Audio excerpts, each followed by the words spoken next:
Baik, bismillahirrahmanirrahim. Assalamualaikum warahmatullahi wabarakatuh. Selamat pagi semuanya. Waalaikumsalam warahmatullahi wabarakatuh. Selamat pagi, Pak. Sehat semuanya? Alhamdulillah sehat. Oke, hari ini kita sudah masuk ke minggu. Oh ya, sama-sama. Waalaikumsalam. Oke, minggu ini sudah masuk ke minggu ketiga perkuliahan. Kita masuk ke materi baru, yaitu langkah-langkah desain algoritma yang sebetulnya sudah dijelaskan dengan rinci di video yang saya berikan tadi malam, seperti itu. Syukur-syukur kalau sudah nonton ya, karena memang saya tidak akan menjelaskan materinya lagi, tapi lebih kepada apa sih fokus yang teman-teman harus pahami ketika belajar langkah ini. Nah, kemarin kita sudah belajar menghitung kompleksitas waktu, baik menggunakan operasi dasar maupun juga yang kita hitung satu persatu seperti itu. Nah, sekarang kita paham bahwa kebutuhan waktu itu disimbolkan dengan TN, di mana N itu menyatakan jumlah input. Itu jangan sampai lupa kembali. Nah, seharusnya memang sehabis belajar itu kita belajar Big O dan notasi asimptotik lainnya. Akan tetapi saya potong dulu dengan langkah ini, di mana materi yang hari ini itu lebih kepada kita melihat dulu kalau kita mau membuat sebuah algoritma untuk memecahkan masalah yang kita hadapi itu langkahnya gimana sih? Nah, nanti dari langkah ini teman-teman bisa ngebayangin gitu ya, bahwa ada sumbangsih dari analisis algoritma maupun juga sumbangsih dari strategi algoritma yang nanti teman-teman akan bisa gunakan di kemudian hari. Seperti itu. Secara umum, ya, langkah untuk mendesain sebuah algoritma ya ini ya. Saya jelaskan secara overview saja. Yang pertama, teman-teman harus tahu dulu jenis masalah yang teman-teman hadapi itu apa. Jadi kalau kita bisa bilang bahwa permasalahan di dalam programming, ya kita kan sebagai orang IT biasanya programming gitu ya, untuk memecahkan permasalahan dunia nyata itu biasanya masalahnya hanya di-include di 7 itu yang sudah dibahas di dalam slide ini. Mulai dari pencarian, pengurutan, geometri, numerik, kemudian graf, dan lain-lain yang sudah dibahas juga gitu ya. Kenapa sih penting sekali kita harus tahu dulu jenis masalahnya?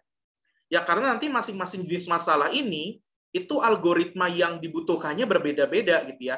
Contoh kalau kita tahu bahwa masalah ini adalah masalah pencarian, maka ya kita nggak akan mungkin menggunakan bubble sort karena bubble sort sendiri itu adalah solusi untuk masalah pengurutan, bukan pencarian. Nah, di situ teman-teman nanti bisa lihat dulu kira-kira masalahnya seperti apa, baru teman-teman tentukan masuk ke kelas yang mana, seperti itu. Sudah tahu nih jenis masalahnya, langkah berikutnya ngapain? Kita harus memutuskan 3 hal. Yang pertama, ini komputasi yang kita membuat atau programming yang kita buat ini harus menghasilkan sesuatu yang pasti atau cukup hampiran saja. Apa bedanya? Pasti itu berarti nilainya itu nggak boleh berbeda dengan apa yang di-expect oleh usernya. Contoh ketika saya tanya ke teman-teman, 10 kali 2 berapa? 10 dikali 2 berapa? 20, Pak. 20. Maka teman-teman harus ngoding 10 kali 2 itu sama dengan 20. Itu eksak. Artinya nggak boleh nawar. Pak, boleh nggak saya 20,000001 gitu ya? Kan bedanya dikit. Nggak boleh, karena sifatnya exact. Nah, kalau sifatnya approximate atau hampiran, itu biasanya kita punya toleransi. Teman-teman sudah belajar metode numerik ya? Kita kan punya toleransi galak atau toleransi error gitu ya. Nah, selama si angka yang kita hasilkan atau hasil yang kita sampaikan ke user itu masih bisa diterima dalam batas yang normal di bawah galat gitu ya, di bawah galat toleransinya, nah itu masih boleh kita izinkan. Contoh paling gampang, ketika teman-teman nyari di Google tuh ya, nyari kata gitu ya, misalkan masukin kayak Indonesia gitu ya, Indonesia. Nah teman-teman berharapnya kan ya sudah muncul semua informasi yang berhubungan dengan Indonesia. Akan tetapi kan kalau teman-teman lihat ternyata ada beberapa artikel atau beberapa link yang isinya sebetulnya bukan menggambarkan Indonesia, tapi hanya ada kata Indonesianya saja gitu ya. Jadi mungkin secara mesin pencarian si Google-nya dirasa bahwa si artikel ini itu punya nilai yang hampir mirip dengan pencarian yang kita temukan seperti itu ya. Nah, makanya saya munculkan itu gitu. Walaupun mungkin tidak menceritakan tentang apa itu Indonesia, tapi lebih kepada kejadian di Indonesianya dan segala macam seperti itu. Nah, itu approximate. Jadi nilainya tidak harus exactly the same dengan apa yang kita harapkan, seperti itu. Sudah nentuin nih. Oh, berarti saya bikin algoritmanya exact atau approximate gitu ya. Langkah berikutnya kita nentuin data structure-nya. Nah, di data structure ini kita nanti punya banyak pilihan lah ya. Teman-teman bisa pakai yang graph, bisa pakai tree, bisa pakai linked list, atau yang segala macam yang teman-teman pelajari di data structure. Cuman di slide ini saya jelaskan ke teman-teman bahwa hati-hati dalam memilih struktur data karena ada operasi yang sebetulnya sederhana kalau di suatu struktur data, tapi ketika kita pakai struktur data yang kita pilih ini ternyata jadi nggak sederhana gitu ya. Contoh gini, ketika kita berbicara array dengan linked list, teman-teman kebayang ya di otak array sama linked list bedanya apa gitu ya. Kalau pakai array, teman-teman bisa melakukan pencarian menggunakan sequential search. Jadi pencarinya dari awal sampai nanti datanya ditemukan, atau kalau datanya tidak ditemukan berarti carilah sampai akhir. Seperti itu. Lalu juga teman-teman kalau pakai array dynamic biasa itu bisa melakukan meme gue masih ada panitianya belum.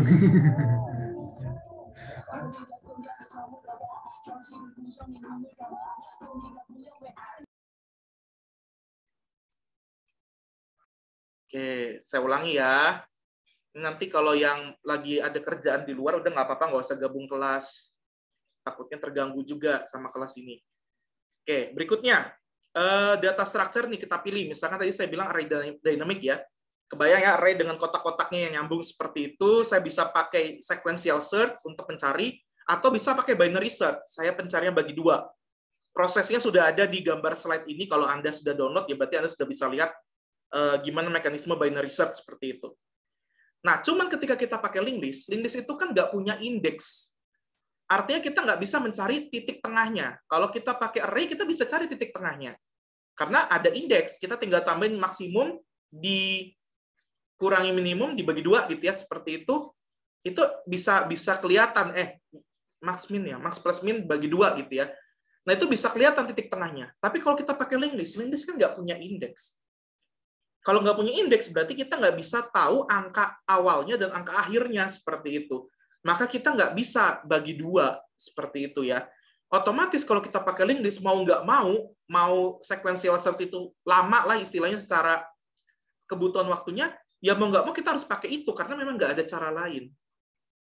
Nah, ketepatan memilih struktur data ini jadi penting di sini. Jangan sampai teman-teman nanti masih bingung lagi nih struktur data, gue harus milihnya gimana ya. Nah, itu mah sudah harusnya teman-teman pelajari dengan baik di mata kuliah struktur data.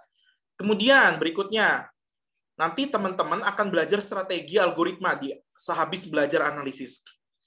Nah, kalau teman-teman sudah belajar strategi, nanti kan teman-teman punya banyak pilihan tuh.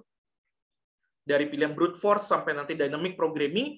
Nah, itu teman-teman bisa pilih kira-kira teknik atau strategi yang mana yang teman-teman mau pakai di dalam si algoritmanya itu.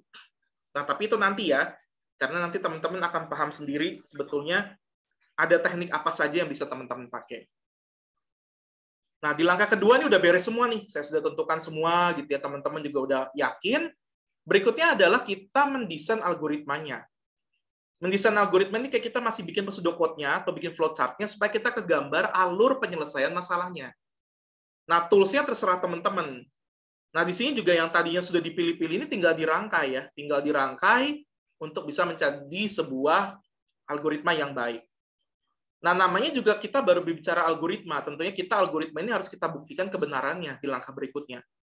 Caranya bisa di tracing manual, artinya teman coret-coret gitu ya, di kontret manual seperti itu, mengikuti alur yang dari si flowchart atau pseudocode-nya, atau bisa ya teman-teman agak sedikit berkorban sedikit ya menggunakan bahasa pemrograman, ditranslate dulu dari bahasa algoritma menjadi bahasa pemrograman untuk bisa dicoba bagian itunya saja gitu ya, bagian algoritma yang kita desainnya aja. Bukan mengkode algoritmanya secara keseluruhan kasus seperti itu. Kalau hasil angka yang kita dapatkan itu sudah sesuai ekspektasi kita atau sudah sesuai dengan kebutuhannya kita statement di awal, nah itu berarti sudah aman. Nah, yang perlu hati-hati ketika kita berbicara hasil tadi, ya balik lagi ke langkah 2. Ada yang sifatnya exact, ada yang sifatnya hampiran. Nah, kalau yang sifatnya exact, berarti ketika kita proof correctness-nya, angkanya harus sama persis. tampilannya harus sama persis kalau kita berbicara exact. Tapi kalau berbicaranya hampiran, maka kita harus periksa apakah angka yang kita hasilkan itu mengandung error atau mengandung simpangan yang melebihi batas simpangan atau batas error yang kita tentukan. Ini jangan sampai bingung lagi nih, batas simpangan itu apa ya? Itu kan sudah dipelajari di metode numerik. Kalau agak lupa tinggal dibaca kembali. Nah, sesudah itu barulah teman-teman menganalisis algoritmanya. Ini kira-kira mengukur nih berapa kebutuhan waktunya, berapa kebutuhan ruangnya, benar atau enggak. Kemudian apakah algoritma ini bisa berjalan untuk kasus sejenis gitu ya. Nah, itu juga bisa diperiksa di sini. Nah, kalau dirasa hasil pengukurannya ternyata kebutuhan waktunya masih sangat besar, teman-teman bisa balik lagi ke langkah-langkah sebelumnya. Karena ini kan siklus ya. Jadi bisa balik lagi gitu ya ke sebelumnya. Atau repetitif lah saya sebutnya ya. Setelah ternyata yakin, oh iya ternyata sudah bagus secara kebutuhan waktu, maka ya tinggal di coding. Ini sebetulnya codingnya tidak hanya algoritmanya, tapi juga full dari si software sebagai satu kesatuannya. Nah, itu gambaran umum dari langkah-langkah mendesain algoritma. Nah, apa hubungannya kita belajar ini dengan mata kuliah ini? Nah, sebetulnya posisi teman-teman harusnya sudah tahu dulu teknik algoritma yang bisa dipakai. Nah, sayangnya kan kita belajar mata kuliah ini justru strateginya, analisisnya dulu ya. Belajar ngukurnya dulu, baru kita belajar strateginya apa. Tapi nggak masalah gitu ya. Nah, teman-teman bisa melihat kesinambungan antara analisis algoritma dengan strategi algoritma. Di mana strategi algoritma itu fokusnya lebih ke arah ketika kita memilih solusi itu mau pilih solusi yang lebih optimalnya dengan teknik yang mana, nah itu di sini. Sementara apa yang teman-teman pelajari hari ini, kemarin, dan seterusnya, sampai nanti sebelum UTS, nah itu adalah menganalisis algoritmanya ini. Ya. Kalau yang lain, mas sebetulnya sudah dipelajari di algoritma. Desain algoritma udah, proof correctness sudah, gitu ya. Code di algoritma itu juga sudah. Nah, yang dipelajari di sini yang baru itu adalah understand the problem, kemudian yang ini deciding 3 hal ini, dan yang terakhir adalah menganalisis si algoritma. Penjelasan di slide-nya itu sudah sangat jelas sekali. Tinggal nanti kalau ada yang belum jelas, teman-teman bisa bertanya saya seperti itu tentang apa yang masih belum jelas dirasa di slide yang saya berikan seperti itu. Terutama memahami masalah ya. Memahami masalah ini asik sebetulnya. Jadi kalau saya ngelihat soal cerita gitu, ini sebenarnya masalah apa sih gitu. Nah, itu masalah itu sebetulnya hanya ada 7 kelompok. Ini.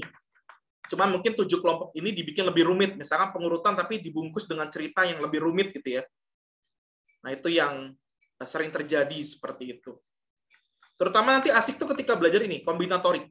Ini nanti kita akan belajar kombinatorik ketika belajar strategi algoritma greedy, nanti ada kombinatorik seperti itu. Oke, selesai. Kalau dari saya secara materi, karena overview-nya sudah saya berikan via video, lebih lengkap, kemudian juga saya sudah jelaskan tadi secara gamblang tentang langkah-langkah desain algoritma, ya tinggal teman-teman bertanya saja dan berdiskusi. Silakan. Kalau ada yang mau ditanyakan, silakan sekarang. Boleh aktifkan kamera ya.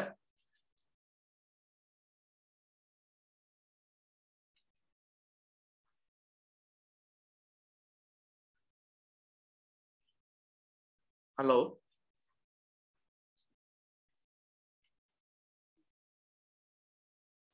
Ya, silakan.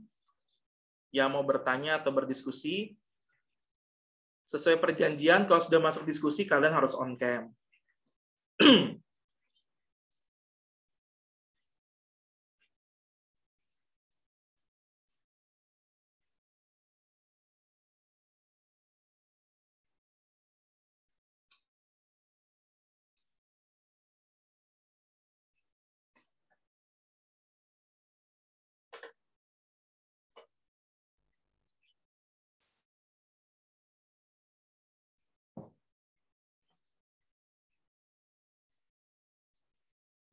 Ada pertanyaan? Silakan teman-teman.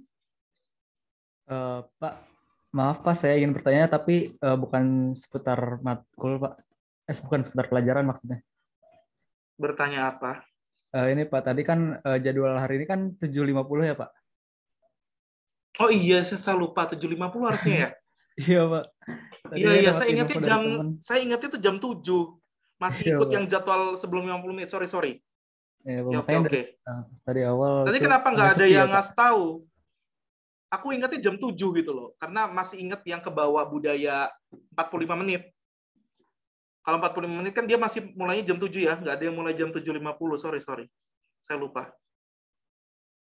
Harusnya protes aja nggak apa-apa. Toh saya mah kalau diprotes hal yang benar juga nggak akan marah lah.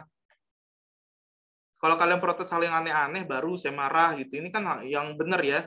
Toh secara hak kalian harus 7.50. Sorry, saya yang beneran nggak sadar.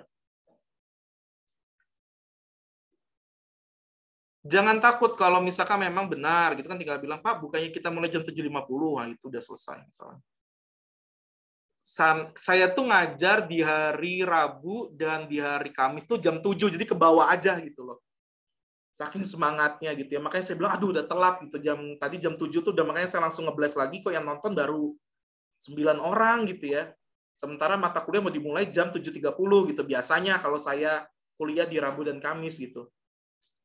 Makanya tadi jam 7.30 saya langsung mulai aja. Sorry. Kalau ini beneran saya yang salah. Harusnya mulai jam 7.50. Tapi nggak apa-apa kok, saya rekam dari awal. Aman, insya Allah. Dan semua sudah ada di video gitu ya. Bagian pentingnya aja yang mungkin agak berbeda di kelas ini, ada bagian-bagian penting yang mungkin beda aja di situ. Kalau selebihnya sudah ada di video ajarnya. Sip, terima kasih Mas Reza. Baik, Pak. Ampunten ya, mohon maaf. Ingatkan saya kalau misalkan minggu depan saya jam 7.30 lagi. Bisa saya lupa lagi ya. Aja. Bilang aja Pak 7.50 maaf mulainya. Oh iya. Oke, berikutnya silakan. Dia mau bertanya?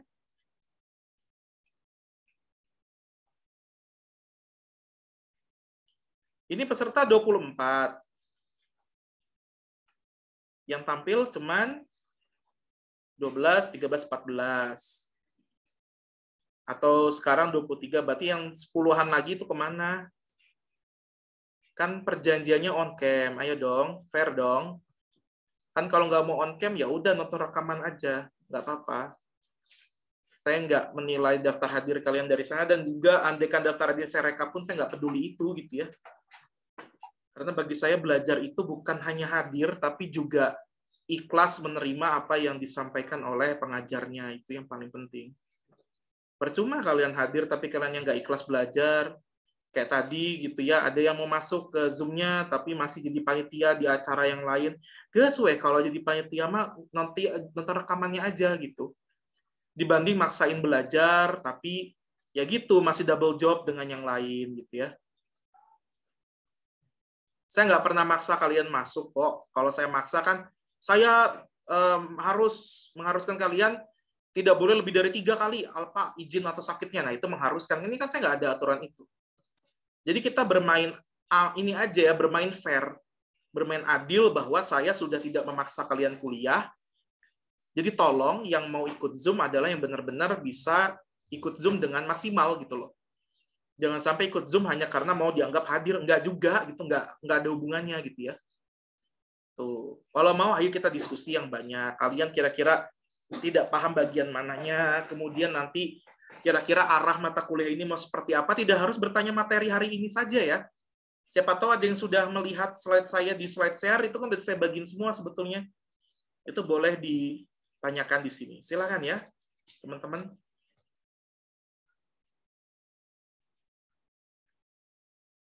Nggak ada pertanyaan atau diskusi?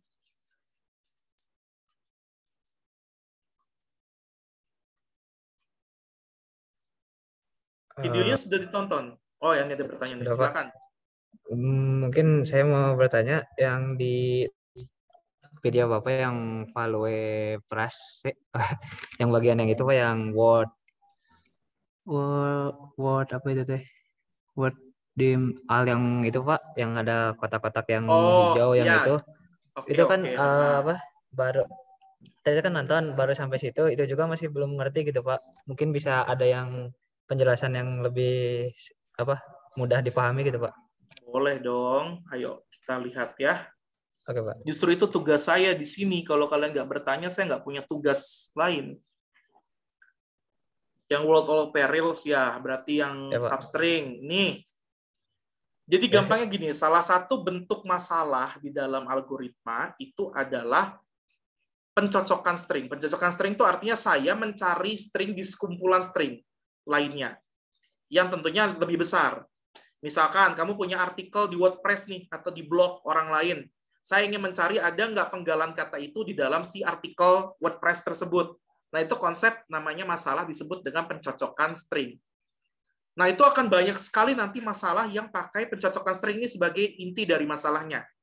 Contoh, Google itu sebagai mesin pencarian, itu kan ketika dia mencarikan artikel-artikel terkait dari apa yang teman-teman cari di kotak pencariannya, itu menggunakan konsep pattern matching seperti ini atau string matching. Tapi mungkin dengan algoritma yang jauh lebih kompleks. Nah, di sini saya ingin menggambarkan bahwa ada masalah itu loh di dalam algoritma. Jadi kalau kalian nanti nemuin masalah itu sebetulnya di seluruh algoritma, apapun masalahnya itu hanya 7 tadi bentuknya. Kalau nggak pengurutannya pencarian, kalau nggak pencariannya apa, ya pokoknya antara salah satunya itu. Atau bisa kombinasi dari antar masalah yang 7 buah tadi yang di awal. Ini kalau teman-teman lihat. Lihat ya, 7 masalah ini ya. Nah, jadi apapun yang teman-teman akan hadapi ke depannya di dalam dunia nyata, ya hanya 7 ini sebetulnya masalah di dalam algoritma. Jadi teman-teman tinggal kelompokin aja, jadi masalah yang gue hadapi itu masalah apa sih? Oh, ada masalah pengurutannya, Pak, tapi ada masalah geometriknya juga. Oke, berarti bisa gabung antara keduanya. Nah, salah satunya yang di kotanya Bal itu adalah string matching namanya. String matching itu intinya gini, saya mencari angka ABCA nih, di sekumpulan string yang lebih luas. Ini anggap aja artikel atau misalkan potongan artikel di koran, atau misalkan potongan artikel di blog, atau buku lah. Kalau misalnya ada buku di PDF dan segala macam, kan kalau kalian manfaatin pakai fungsi search, nah ini sebetulnya terjadi kita pakai ini, string matching ini. Jadi misalkan dia mencari ABCA, dia akan samain gitu ya, ABCA. Berarti kan 4 kotak di awal nih, dia cari 4 kotak yang awal. Apakah A sama dengan A? Ya. Apakah B sama dengan B? Iya. Apakah C sama dengan C? Iya. Apakah A sama dengan D? Tidak kan? Nah, salah satu algoritma yang paling sederhana itu kita bisa pakai namanya brute force. Nanti ini strategi algoritma yang pertama kali kita akan pelajari setelah kita belajar analisa algoritma. Nah, kalau brute force, dia akan mencari geser satu-satu gitu loh. Kotaknya dia geser satu aja, A jadi dibandingin dengan B, B digeser dengan ke C, C digeser ke D, A ke kotak kosong. Seperti itu. Yang hasilnya seperti ini. Lalu dia lakukan lagi, apakah A sama dengan B, dan seterusnya sampai nanti ketemu kata tersebut, di mana nanti ketemunya di bagian sini ya. A, B, C, dan A. Kebayang nyampe sini, Bal? Kebayang, Pak. Oke. Nah, permasalahannya, dalam dunia nyatanya tantangannya nggak semudah itu gitu lah ya. Kalau ini kan kita ngebayangnya gampang banget gitu ya. Wes kita tinggal telusuri. Kamu bayangkan kalau Google pakai konsep kayak begini, mau berapa jam untuk ngasilin pencarian yang kalian cari? Sementara sekarang Google itu mengeksekusi di bawah 1 second ya. Artinya ketika dia mencari artikel-artikel terkait dengan apa pencarian kita, itu cepat banget. Bahkan nyarinya nggak hanya artikel, tapi gambar, berita. Kan kalau teman-teman cari di Google kan ada itu-itunya ya. Ada semua gambar, berita, dan segala macam. Itu teman-teman tinggal pilih gitu. Nah, di sini saya kasih gambaran gitu. Salah satu contoh sederhananya ya, saya bisa pakai pembobotan string. Nah, ini istilahnya namanya pembobotan string. Dalam rangka apa ya? Mencari lagi string matching-nya gitu ya. Saya bobotkan. Nah, bobot ini bisa macam-macam nanti. Salah satunya, Bal, adalah menghitung ketidaksamaan. Jadi string itu bisa dibobotin. Kan kalau komputer itu pengolah angka, bukan pengolah kata. Anggaplah dia mengolah kata, itu pun katanya diubah dulu ke dalam angka, barulah dia proses. Ingat, komputer tuh hanya bisa 0 dan 1. Berarti kan harus semua diubah dulu ke angka, seperti itu kan. Nah, salah satu cara membobotkan string itu adalah dengan cara ini. Ketidaksamaan. Contoh, coba kalau Iqbal baca dengan jelas ya, kalau mungkin di layar kurang jelas. Di sini ada tulisan worldwide all peril. Seperti itu. Ada underscore-nya, semuanya uppercase. Betul ya? Ya, Pak. Oke, kemudian saya bandingkan world all peril ini dengan worldwide all perils. Secara kata ini mirip banget, bener ya? Ya. Bedanya hanya di sini ada S, Di sini tidak ada S. Kebayang ya? Kemudian di sini antara worldwide all-nya tidak ada underscore, di sini ada underscore. Betul? Kemudian di sini sehabis all-nya ada underscore, di sininya ada spasi seperti itu, bukan underscore. Berarti ketidaksamaannya ada berapa? 3 kan? Kebayang Bang sampai sini? Kebayang, Pak. Jadi secara karakter ini anggaplah dia case insensitif gitu ya, tidak membedakan antara huruf besar dengan huruf kecil gitu ya. Berarti kan ada 3 karakter yang berbeda. Di sini ada underscore, di sini tidak ada. Kemudian di sini ada underscore, di sini diganti spasi, berarti ada 2 ya. Kemudian di sini peril, di sini perils dalam bentuk jamak. Ada S-nya. Berarti bentuknya yang ketidaksamanya 3. Maka saya tulis bobotnya 3. Bobot 3 ini menandakan bahwa kata yang saya bandingkan, yang saya cari dengan yang ada di dalam internet, misalkan anggap aja ada di internet nih, itu bedanya ada 3. Saya nggak peduli bedanya di mana, yang penting bedanya 3 gitu aja. Kebayang sampai sini? Kebayang, Pak. Nah, ini dihitung untuk semuanya. Sekarang saya tanya ke Iqbal, dari angka yang, kalau saya mencari worldwide all peril ini, mana angka yang paling kecil di baris pertama? 3 itu, Pak, yang 3. 3, dan warnanya paling hijau tua gitu ya. Hijau tua. Artinya Ya, Pak. makin hijau tua itu berarti makin ketidaksamanya makin sedikit, betul ya? Makin merah itu berarti ketidaksamanya makin banyak, betul? Ya, Pak. Kan gini, 3 lebih besar dari 10 nggak? Enggak dong. 3 kan lebih kecil dari 10. Berarti kan ketidaksamaan yang makin kecil itu makin berwarna hijau tua. Seperti ini. Kebayang ya? Dari hijau tua menuju ke merah, ini ibarat kalau kita bicara lampu lalu lintas saja, Bal. Merah itu berhenti, kalau hijau itu jalan. Jalan, Pak. Atau kalau kita ibaratkan bahaya, hijau itu aman, merah itu tidak aman. Nah, dalam pencarian, kalau kita pakai visualisasi, ini namanya visualisasi heat map gitu ya. Kalau teman-teman belum tahu heat map itu apa, bisa cari sehabis ini. Makin berwarna, ya tergantung nanti historinya ya, historicalnya seperti apa di dalam sebuah legend ya. Legendnya itu seperti apa nanti bebas. Tapi pada umumnya namanya heat map, semakin merah berarti dia semakin tinggi hal yang kita lagi bandingkannya. Nah, yang kita lagi bandingkannya apa? Ketidaksamaan kan? Berarti makin tinggi ketidaksamaannya. Nah, kenapa digambarkan merah? Namanya mencari. Kalau mencari itu pengennya mirip atau pengennya tidak mirip, Bal? Kalau mencari mirip, Pak. Ya oke, berarti makin mirip yang mana? Yang warna merah atau yang warna hijau? Yang hijau, Pak. Oke, berarti nanti anggaplah Google ya masih pakai algoritma sederhana kayak gini, berarti Google akan memunculkan artikel yang ini, yang 3, sebagai opsi yang pencarian pertamanya. Bayang sampai sini? Kebayang, Pak. Berarti Nah, yang yang lain-lainnya yang merah itu mungkin saja muncul, tapi di akhir. Oh. Mungkin di halaman section sekian gitu ya.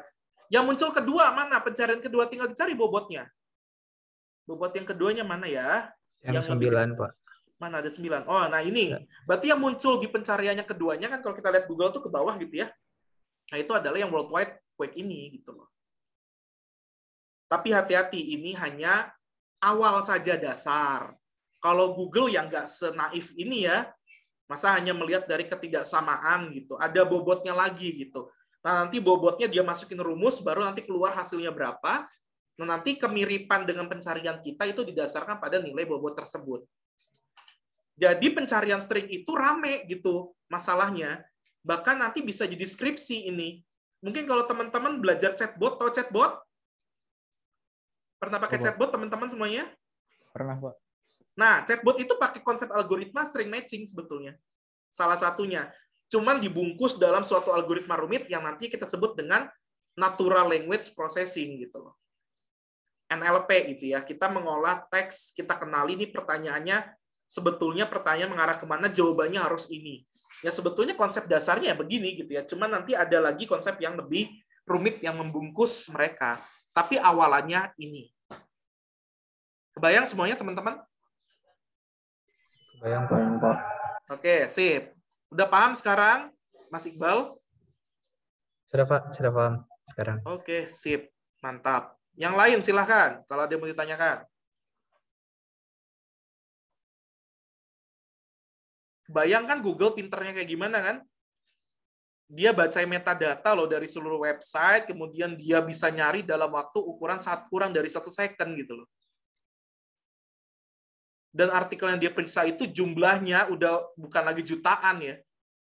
Udah nggak tahu lagi tuh, udah triliunan mungkin atau mungkin lebih dari triliun gitu ya. Semua artikel dia periksain, lalu dia munculkan hanya yang paling mirip dengan apa yang kita cari. Bahkan lucunya dari Google itu, kita lagi mencari, dia kasih suggestion. Dia tidak hanya memunculkan hasil ketika kita sudah tekan enter kan, tapi dia juga memunculkan suggestion-nya. Lo mau nyari apa sih, dia udah kasih suggestion-nya. Berarti setiap karakter yang lo ketik di dalam text box-nya itu ada, ya kalau kita ibaratkan sederhananya ya, ada JavaScript yang bergerak di belakang layar gitu ya, untuk bisa nge-crawling kira-kira nih orang mau nyari apa sih gitu. Kalian makainya enak gitu ya, tapi ketika belajar di belakangnya Google itu ada teknologi apa, nah itu mungkin rumit itu. Tapi asik ya, dan itu memang ada mata kuliahnya gitu. Teman-teman belajar dulu AI lah ya, Artificial Intelligence, kemudian nanti bisa diperdalam di Machine Learning, atau di NLP. Saya nggak tahu NLP ada tidak ya di kelompok E gitu. Nah itu yang kalau suka bisa ke sana. Seru nantinya. Oke, bagus pertanyaan. Ada lagi yang lain?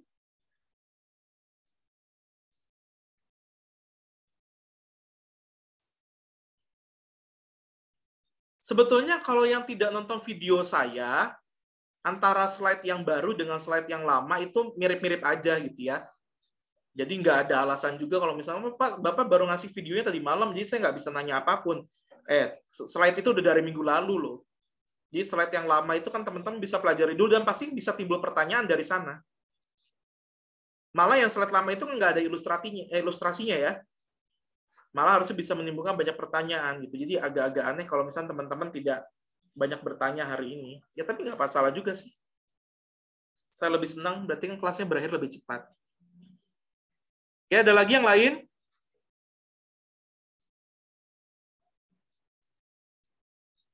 Nggak punya jari atau nggak punya bibir untuk bicara? Kan bisa ya, chatting atau masih reaction, sudah Pak, aman Pak, gitu. Kalau nggak punya mulut gitu, nggak masalah.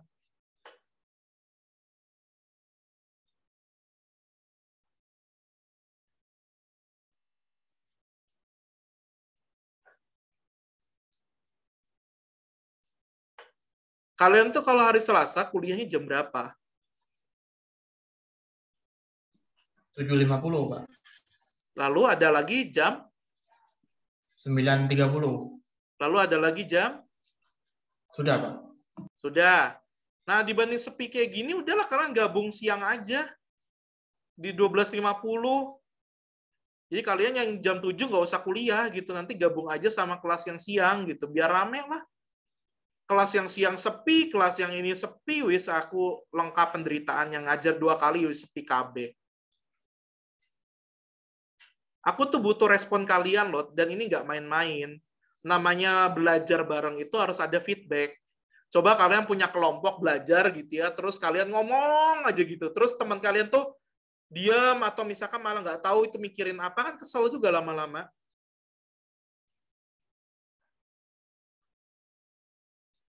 Saya minta respon itu bukan hal yang main-main, karena itu butuh untuk saya mengukur kalian tuh paham atau enggak.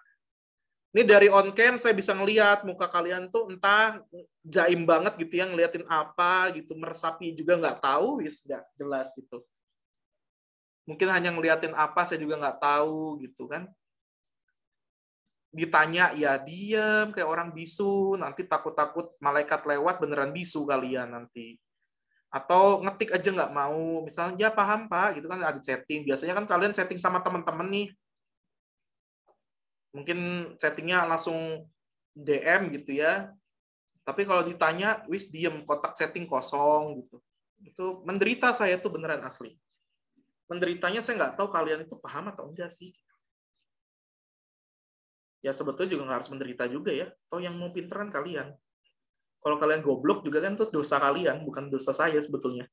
Kalau saya kewajiban sudah saya jalankan, dan saya juga menjalani kewajibannya nggak main-main, seperti itu. Gimana? Gabung ke siang aja ya, minggu depan ya. Kalau dari saya sih gas aja, Pak. Gabung ke siang nggak, Pak? Iya, biar agak rame lah. Ini kelasnya cuma berapa sih? 23 kan? Kelas siang itu sedikit, 20-an juga. Jadi kalau digabungin masih bisa satu kelas betulnya. Zoom saya muat 100 orang. Biar kalian lebih kompetitif lah. Kalau gabung sama kelas lain tuh lebih kompetitif. Biasanya panas-panasan gitu ya. Yang nggak tahu kalau jiwa kompetitif kalian sudah mati karena pandemi 1,5 tahun ini, ya aku nggak tahu.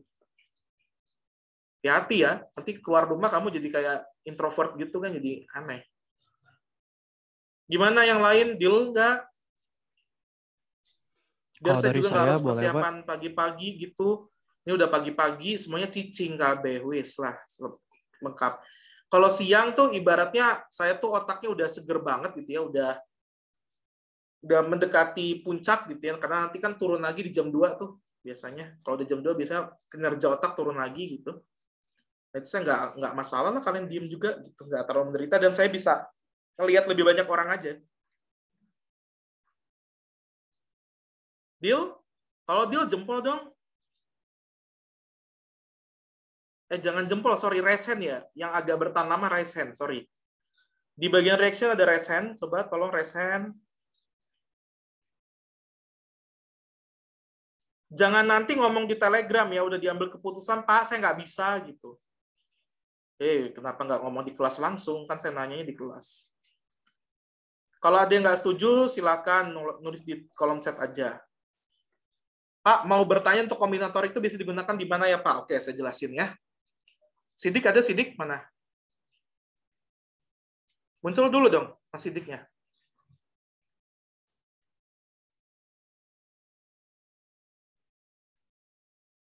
Oke. Sip. Saya share screen dulu. Kok tidak ada ini.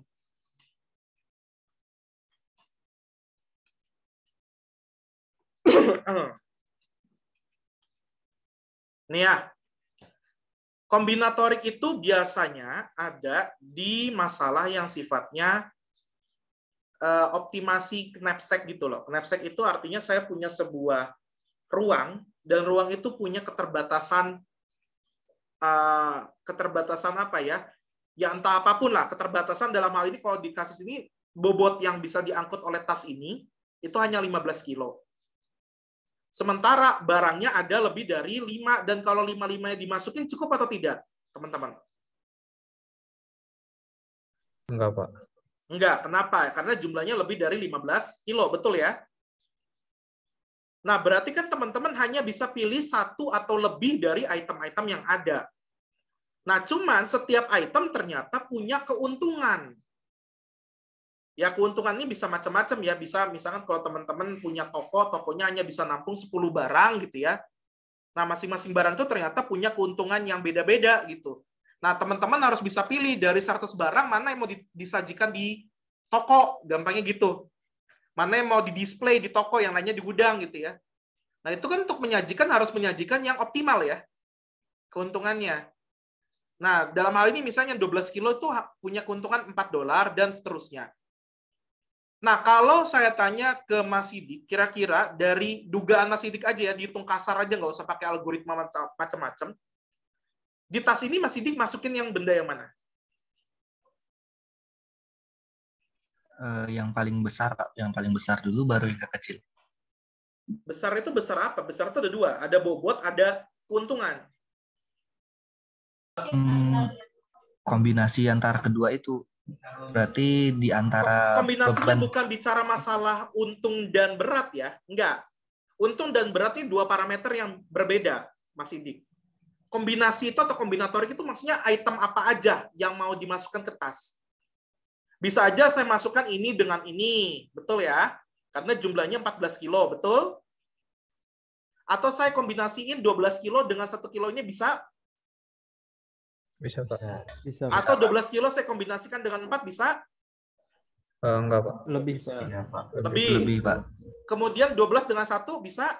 Bisa, Pak. Bisa, Pak. Bisa. Atau bisa saya kombinasiin 2 kilo, 1 kilo, 4 kilo, 1 kilo. Masih cukup kan? Masih, Pak. Nah, itu namanya kombinasi kan. Nah, kombinasi inilah yang kita sebut dengan masalah kombinatorik, Mas Sidik, sebetulnya. Masalah kalau kita tuh mau mengkombinasikan beberapa pilihan dalam satu waktu. Nah, itu disebut dengan kombinatorik. Gampangnya. Nah, kalau dugaan Mas Sidik, kira-kira mana barang yang pasti harus masuk ke dalam tas?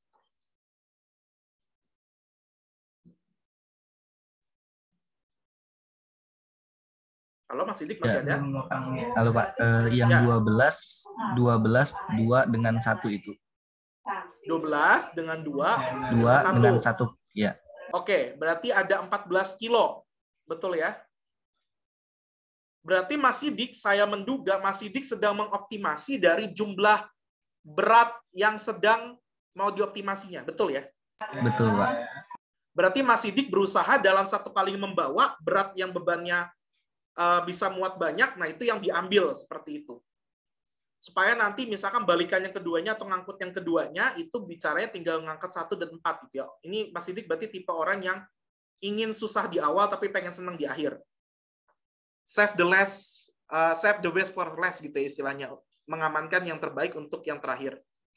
Tapi kalau saya tanya ke Mas Sidik lagi, kalau kita bicaranya mau menghasilkan keuntungan, kira-kira Mas Sidik bawa barang yang mana? Ini ibarat perjalanan yang cuma searah gitu ya, yang nggak bisa balik lagi. Kira-kira bakal bawa yang mana?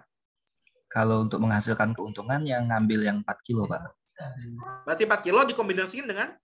4, 2 kilo dengan yang 1 kilo ini. Yang $2, $2 1 kilo. Berarti mengkombinasikan antara yang ini, yang kuning, dengan yang orange, biru, sama abu-abu, betul ya? Iya, Pak. Yang 12 kilo ini ditinggalkan, betul? Betul, Pak, ditinggalkan. Oke, itu jawabannya. Itu kalau kita mau berbicara optimasi kalau berdasarkan keuntungan. Ketika kita berbicara optimasi, kita tidak harus selalu berdasarkan keuntungan, tapi juga bisa berdasarkan berat. Makanya tergantung nanti masnya butuh mengoptimasi dari segi apa. Nah, ini nanti kita pelajari di strategi algoritma greedy. Itu nanti kita akan belajar ini.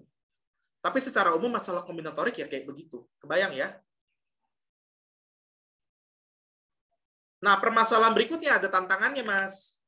Tantangannya kalau misalkan per masing-masing item barang ada bisa lebih dari satu barang. Jadi saya pilih mau yang mana gitu ya. Dari yang hijau ini ada berapa, yang ini ada berapa, dan seterusnya.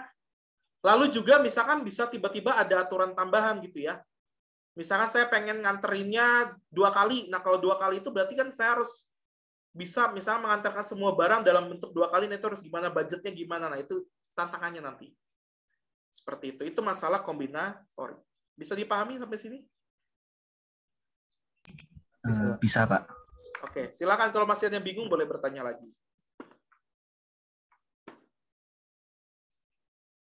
Silakan, teman-teman.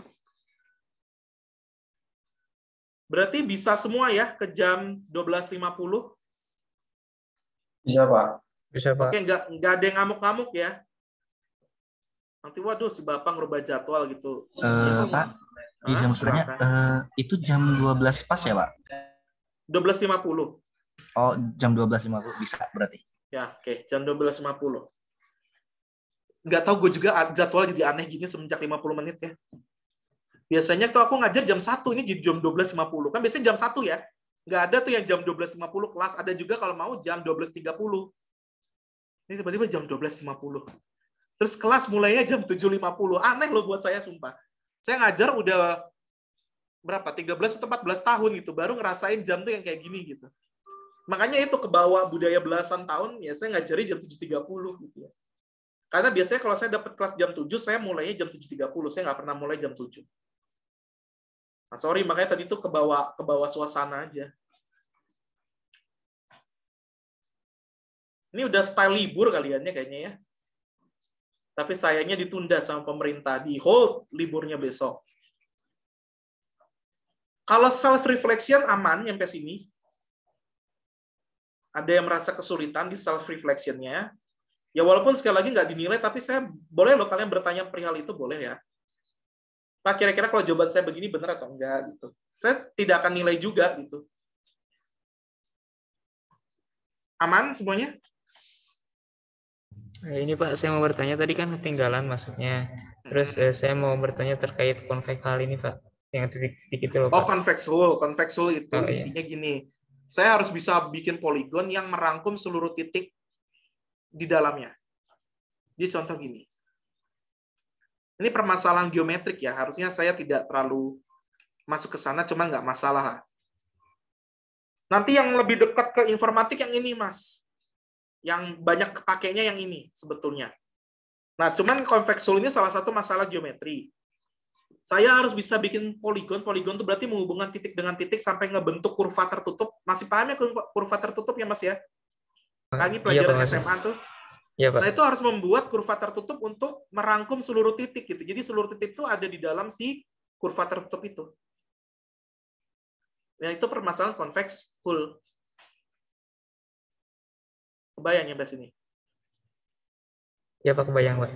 Kalau misalnya gini nih, yang titik yang warna ini kelihatannya ada pointer saya ya. Iya, Pak. Titik yang ini saya nggak pakai. Misalkan titik ini dari yang titik hijau di sini, saya tarik garisnya ke sini, ke yang bawahnya sini. Otomatis kan ada satu titik yang di luar dari si poligon tertutupnya, betul ya? Betul, Pak. Nah, itu nggak boleh, berarti bukan convex hole gitu loh, gampangnya. Terus Pak, kalau masuknya ke RPL itu lebih ke arah mananya ya Pak? RPL. Algo maksudnya Pak. Aku lagi belajar RPL 2 juga ya soalnya ya. Di algoritma ya, kita nanti ada algoritmanya. Algoritma untuk membentuk convex hole itu ada beberapa algoritma pilihannya. Contoh ini untuk pemetaan nanti kalian pakai ini biasanya. Salah satunya untuk membentuk region dan segala macam gitu ya. Itu bisa pakai ini. Cuma memang konsentrasi kita nggak ke sini gitu loh. Kan kita belajarnya masih di analisis dan strategi. Ini nanti kalau teman-teman sudah aplikatif ya. Gampangnya seperti itu. Jangan dipusingin dulu semua sekarang ya. Ini mah bentuk permasalahan yang ada di dunia ini gitu. Terus teman-teman dirangkum dalam 7 masalah supaya nanti teman-teman memandang masalah itu ya hanya 7 itu gitu loh. Misalnya. Sip, ada lagi yang mau ditanyain? Oke Pak, bisa diulas sedikit Pak terkait geometri Pak? Gimana ini? Iya Pak. Jadi gini, nanti salah satu riset di area informatika, itu salah satunya adalah saya harus bisa mengklasifikasikan. Jadi misalnya gini, saya bisa, kalau klasifikasi itu ibaratnya saya punya kelas, misalkan orang yang mati muda dengan yang tidak mati muda, misalnya gitu ya. Orang yang berpotensi mati cepat sama yang orang tidak berpotensi mati cepat, misalnya seperti itu. Itu berarti ada permasalahan 2 kelas. Kita harus bisa mengelompokkan orang ke 2 kelas itu. Apakah orang ini bakal mati cepat atau tidak mati cepat, gampangnya seperti itu. Nah, kita bisa mengelompokkan ini berdasarkan atribut-atribut lain. Misalkan gini, gimana ya? Apakah orang itu punya riwayat jantung atau tidak? Jawabannya iya. Ada yang jawabnya tentunya tidak. Kemudian nanti juga bekerjanya di PNS atau swasta. Kita ngumpulin lah atribut-atribut lain gitu yang banyak ya. Nah, nanti kita lihat gitu, berdasarkan angka-angka dan nilai tersebut, itu orang itu berpotensi mati cepat atau tidak. Nah, itu ada masalah klasifikasi kayak gitu. Itu nanti di data mining teman-teman belajarnya. Nah, permasalahannya salah satunya algoritma itu membandingkan berdasarkan pembagian jarak 2 titik ini. Berdasarkan terhadap suatu garis. Entah nanti namanya SVM dah segala macam gitu ya, nanti ada masalahnya. Nah, gampangnya misalkan saya pengen bilang, saya mau bagi 2 kelompok. Kelompok ini nggak tahu apa, anggap aja yang right ini mati cepat, yang L ini tidak mati cepat. Bayang ya. Kemudian titik ini posisinya dilihat berdasarkan nilai-nilai yang tadi. Umurnya orang, kemudian kayak tadi punya riwayat jantung atau tidak, kemudian dia PNS atau orang swasta, atau tidak bekerja, punya istri atau tidak, misal banyak hal yang dilihat. Nah, setelah dipetakan jadi titik gini, gampangnya. Jadi titik ini mewakili banyak nilai lah, misalkan seperti itu. Nah, saya bagi titik pembaginya, pokoknya Z di sini. Yang titik tengah ini pembagi antara kategori 1 dengan kategori 2. Saya hitung dong jaraknya. Benar nggak ini left atau right gitu ya? Anggaplah Ini titik ini. Ini belum ada garis-garisnya ya. Titik yang ini lebih dekat ke kirinya dari si garis atau ke kanannya dari si garis? Areanya. Yang titik ini nih.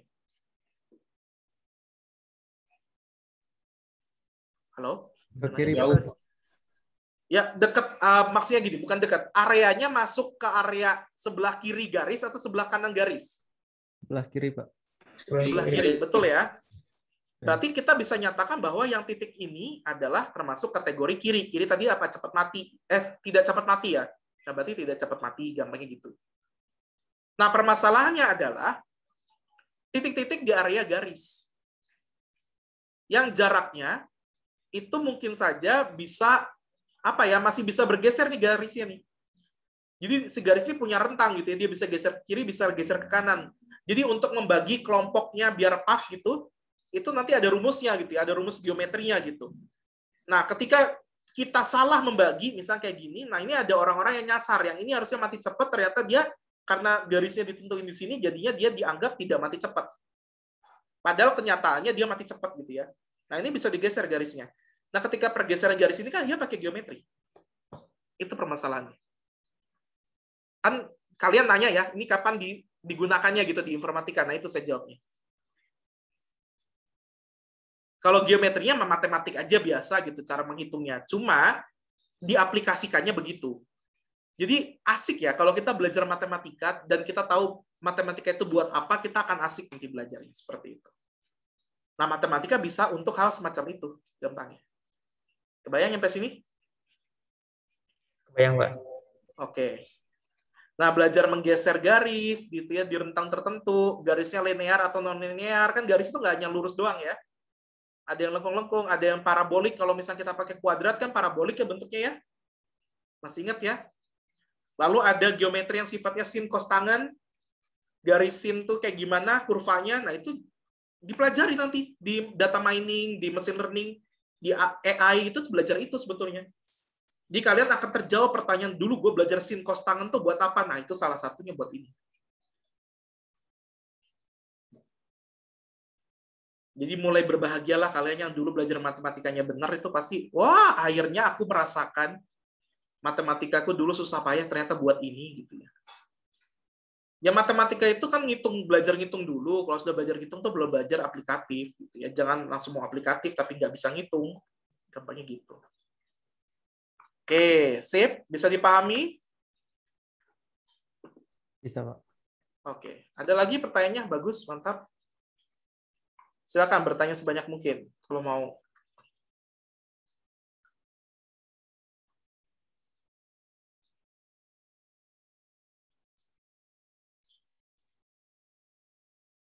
Yang belum nonton video, nanti diharapkan ya minggu depan juga mungkin videonya akan datangnya malam ya.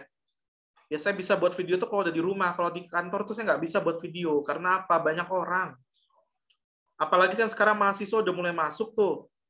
Ribut gitu ya. Jadi agak susah. Saya biasanya buat video malam dari sore, dari habis maghrib tuh. Selesai jam 7, saya render, lalu saya upload ke YouTube, saya selesai lah 7:30. Kalau kalian males nonton di malam hari, ya subuh-subuh lah, kan kalian sudah bangun tuh. Coba ditonton. Gitu. Jadi sebelum kelas itu kalian sudah punya pengetahuan lebih.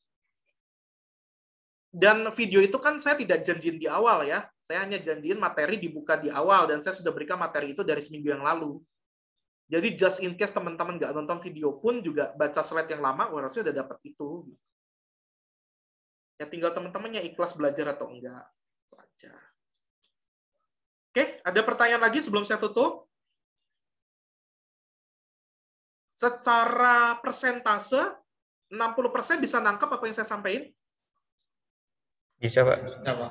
Aman ya? 60% ke atas ya? Iya, Pak. Dan 60% ke bawah loh ya. 60% ke bawah, ntar 30% doang dapatnya. Ya kalau belum, saran saya nonton lagi lah video saya. Kalau kalian nanti habis nonton video punya pertanyaan, ajuin di grup. Jangan malu. Baik, Pak. Paham ya? Kalau misalnya nggak mau nanya di Zoom, ya bisa nanya di Telegram. Oke, kalau tidak ada pertanyaan, terima kasih banyak sudah hadir. Yang mau tidur, lanjut tidur lagi sana. Yang mau sarapan, silakan sarapan. Minggu depan kita di jam 12.50 ya. Iya, Pak. Baik, Pak. Oke, Terima kasih banyak. Yo, assalamualaikum warahmatullahi wabarakatuh. Sehat selalu. Waalaikumsalam warahmatullahi wabarakatuh.